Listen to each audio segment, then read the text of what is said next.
కార్తీక దీపం 2 డిసెంబర్ 5వ తారీఖు ఎపిసోడ్లో జ్యోత్స్నను దశరథ తన కారులో దీప ఇంటికి తీసుకువెళుతూ ఉండగా రానని మొండిపట్టు పడుతుంది.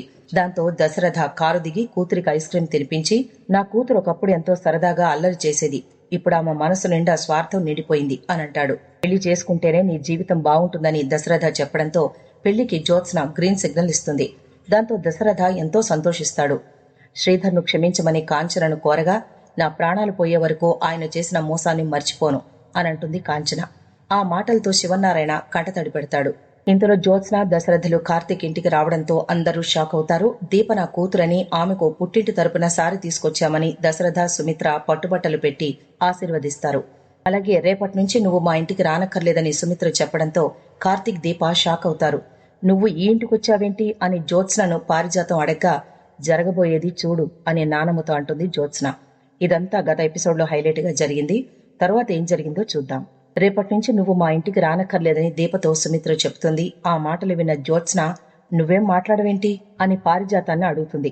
నేను మాట్లాడను, నువ్వు కూడా ఏం మాట్లాడొద్దు అని అంటుంది పారు. నీకు కాన్పు వచ్చే వరకు ఈ ఇంట్లోనే ఉండాలన్నది నా కోరిక అని కాంచన కూడా అంటుంది. నీకు రెస్ట్ అవసరమని డాక్టర్ గారు చెప్పారు, నువ్వు హాయిగా ఇంట్లోనే ఉండు అని అంటాడు శివనారాయణ. నీ మందుల ఖర్చు నుంచి భోజనాల వరకు అన్ని నేనే చూసుకుంటాను. అవసరమైతే నీ పనులు చేయడానికి ఒక పని మనిషిని కూడా పెడతాను. దీప కడుపులో పెరుగుతున్న బిడ్డను చంపాలంటే ఆమె మన ఇంటికి రావాల్సిందే అని పారిజాతంతో అంటుంది జ్యోత్స్న. నిన్ను చూసుకోవడానికి నీ మేనత్త ఉంది, మేమెవరో ఒకరం వస్తూనే ఉంటాం అని దశరథ అంటాడు.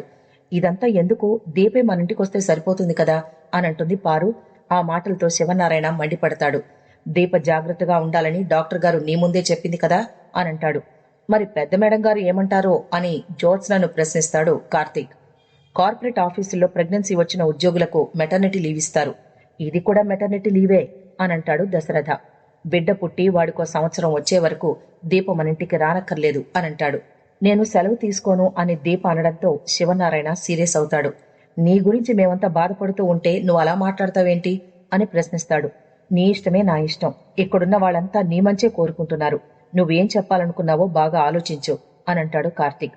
ఆఫీస్లో తనను మామయ్య గారు అని పిలవద్దని కాశీకి వార్నింగ్ ఇస్తాడు శ్రీధర్.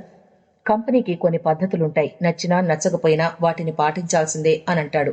ఈ జాబ్ నీకు నచ్చకపోతే మానేయొచ్చని కూడా అంటాడు. దాంతో స్వప్న మాటలు గుర్తొచ్చి, కంపెనీలో మీకు పిఏగా ఉంటాను అని అంటాడు కాశీ.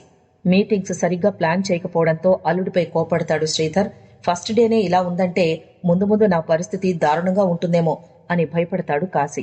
దీప ఎలాంటి నిర్ణయం తీసుకోకపోవడంతో అనసూయ మండిపడుతుంది. ఆ దేవుడు నీకు కన్నవాళ్లను దూరం చేశాడు, పెంచిన వాళ్ళని దూరం చేశాడు, నీ మీద జాలిపడి ఇంత పెద్ద కుటుంబాన్ని బంధువులుగా నీకిచ్చాడు అని అంటుంది. నువ్వు నెల తప్పితే వాళ్ళింటి బిడ్డలా సంబరపడిపోతున్నారు, నీకు కష్టం వస్తే వాళ్ళు బాధపడిపోతున్నారు, నీ కడుపులో నొప్పి వస్తే మేమంతా బాధపడుతున్నాం అని అంటుంది అనసూయ. మా బావ ఎక్కడుంటే నేను అక్కడే ఉంటాను అని దీప అనడంతో అంతా షాక్ అవుతారు. మీరేమో దీపను లీవ్ తీసుకోమంటుంటే ఇదే అదునుగా తీసుకుని బావను కూడా మన ఇంటికి రావద్దని చెప్పేలా చేస్తోంది అని అంటుంది జ్యోత్స్న. మా బావ మీ ఇంటికి వస్తాడు, నేను మీ ఇంటికి వస్తాను అని దీప అనడంతో అంతా షాక్ అవుతారు. అగ్రిమెంట్ మాత్రం క్యాన్సిల్ చేయనని జ్యోత్స్న చెప్పగా, చెయ్యమని కూడా అడగను అని అంటుంది దీప. మీ బావ మా ఇంట్లో ఉండిపోడు, మీ ఇద్దరిని దూరం చేసినట్లు మాట్లాడొద్దు అని మండిపడుతుంది సుమిత్ర. మీరేం చెప్పినా సరే దీప వినదు అని అంటుంది పారు. కార్తీక్ రాకపోతే నీకోకేనా అని అడుగుతాడు శివనారాయణ. దాంతో కార్తీక్ తో నువ్వు మా ఇంటికి రావద్దు అని అంటాడు పెద్దాయన. నువ్వు నాకు రాసిన అగ్రిమెంట్ ప్రకారం నా పర్మిషన్ లేకుండా నువ్వు ఆగిపోవడానికి కుదరదు అని తేల్చి చెప్తుంది జ్యోత్స్న.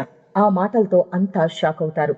నీకు డ్రైవర్ కావాలంటే వేరే మనిషిని మాట్లాడతాను అంటాడు శివనారాయణ. అవసరం లేదు, నేను మీ ఇంటికి వస్తాను అని అంటాడు కార్తీక్. మా బావతో పాటు నేను వస్తాను అని దీప అనడంతో అంతా షాక్ అవుతారు. దీపని తన ఇష్ట ప్రకారమే చేయనివ్వండి, బాగా ఇబ్బంది అయితే అప్పుడు చూసుకుందాం అని అంటుంది పారిజాతం. దాంతో చేసేదేం లేక శివనారాయణ, దశరథ, సుమిత్ర వెళ్లిపోతారు. పుట్టబోయే బిడ్డ మీద నువ్వు పెట్టుకున్న ఆశలు నీ కోడలు పెట్టుకోలేదు అని కాంచనకు నూరిపోస్తుంది పారిజాతం. అందరూ వెళ్లిపోయాక దీప, కార్తీకులపై సీరియస్ అవుతుంది కాంచన. దీప ఏం చెప్తే దానికి తలాడిస్తావా? దీప, నువ్వు వెళ్లొద్దు అంటే నీ మాట నీ పెళ్ళాం వినదా అని మండిపడుతుంది. నీకు అహంకారం, మనుషులంటే లెక్కలేని తనమని దీపపై ఆగ్రహం వ్యక్తం చేస్తుంది కాంచన. పెద్దవాళ్లంతా నీ గురించి, నీ బిడ్డ గురించి ఆలోచించి ఇంట్లో ఉండమని చెప్తే ఆలోచించవా అని సీరియస్ అవుతుంది. నువ్వొక స్వార్థపరురాలివి, నీకొక ఆడబిడ్డ ఉంది కాబట్టి ఈ బిడ్డ ఉంటే ఎంత పోతే ఎంత అనుకుంటున్నావు అని కాంచన అనడంతో కార్తీక్, దీప షాక్ అవుతారు.